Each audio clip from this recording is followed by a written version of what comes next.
So it's 2004, 2005. You're starting to hear back that things are really changing in Iraq.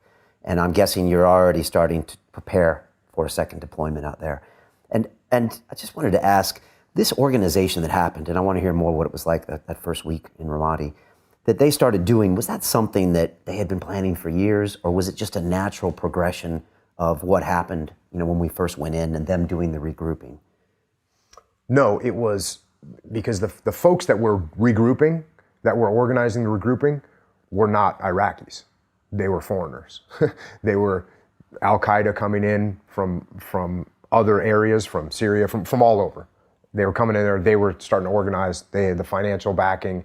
So that was who was organizing it. It wasn't the Iraqi people. The Iraqi people were happy to be rid of Saddam and looking forward to living in some kind of a peaceful society. And then in come the insurgents and the extremists and the terrorists who have their own plans. Is it more about money than it is about religious freedom or a jihad? Is it really, are these guys gangsters just running numbers in a money rocket in the end of the day? Or is there a lot of blurred lines as to why people are fighting? It's both. It's both. They are definitely power hungry. They're money hungry and power hungry. And I guess you could say that roots back to they want money so they can fuel their viewpoints, but it's all combined. They want power.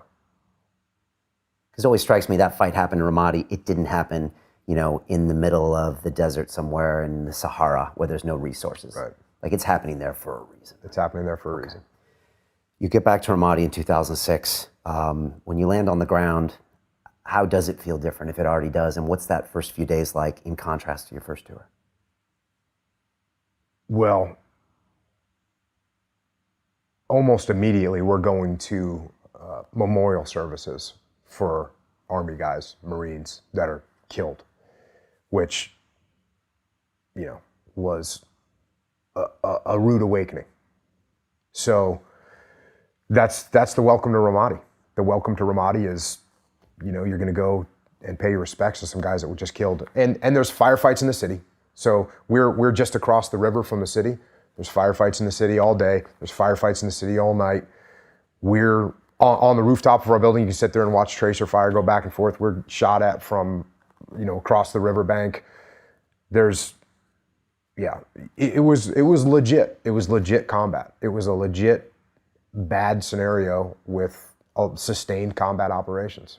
How do you lead your men through that when you know they're dealing with not only the funerals, which definitely take a psychological toll, but then even that just constant firefighting over there? I mean, do you have to switch up your gear and think, okay, I got to lead stronger or maybe a little easier in certain scenarios? Are you changing a little bit? Yes, you do have to modulate your leadership. And you have to do that if you're in the business world. You have to do that if you're leading any kind of team. You've got to modulate, and you got to recognize when your guys need to be pushed and when your guys need to be not pushed and given a rest. So you're constantly doing that, regardless of what kind of team you're leading. And in combat, like, I say all the time, it's amplified, because if you push your guys too hard in combat, they're going to break.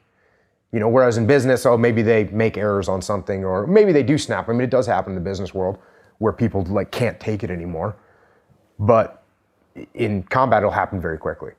And so, you're constantly modulating and taking measure of where your guys are at.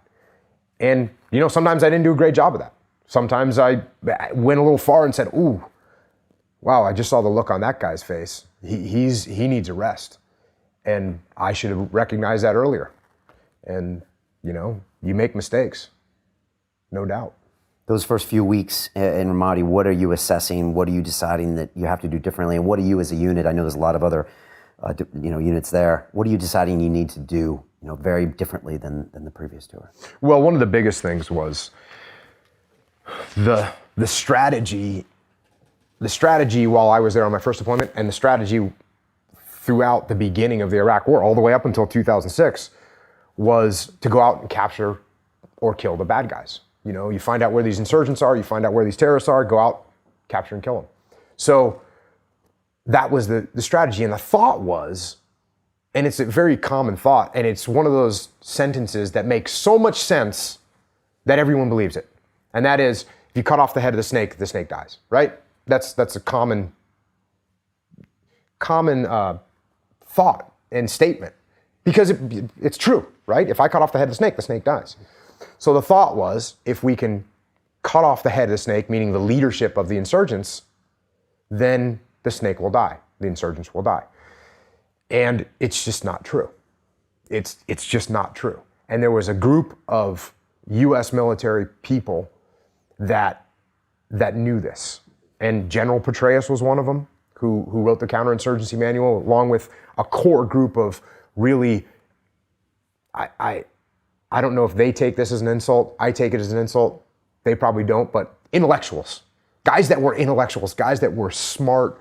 H.R. McMaster, General Petraeus, a guy that I ended up working for, Colonel Sean McFarland. Those guys understood that cutting off the head of the snake, the snake grows another head. And what you have to do is you have to change the environment that the snake is in. And so the battle, the decisive terrain in this battle was not a building or a mountain or an airfield like it would be in World War II. The decisive terrain was the people, it was the populace, it was the local populace of Iraq that are normal people that wanted to live simple, peaceful lives.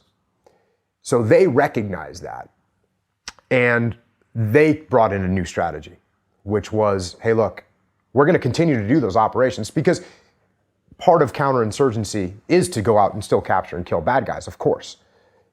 But what you have to do is you have to secure the populace. You have to make the populace feel that you are the stronger side and that they don't have to live in fear of the insurgents. And so that strategy was called Seize, Clear, Hold, and Build. And when the 11 AD, which was the large brigade of soldiers and Marines that came in and took over Ramadi from the last unit that was there. So when we arrived in Ramadi, it was a reservist unit, and they were awesome guys, the 228 out of Pennsylvania. And if you don't know what a reservist is, in England, it's the TA.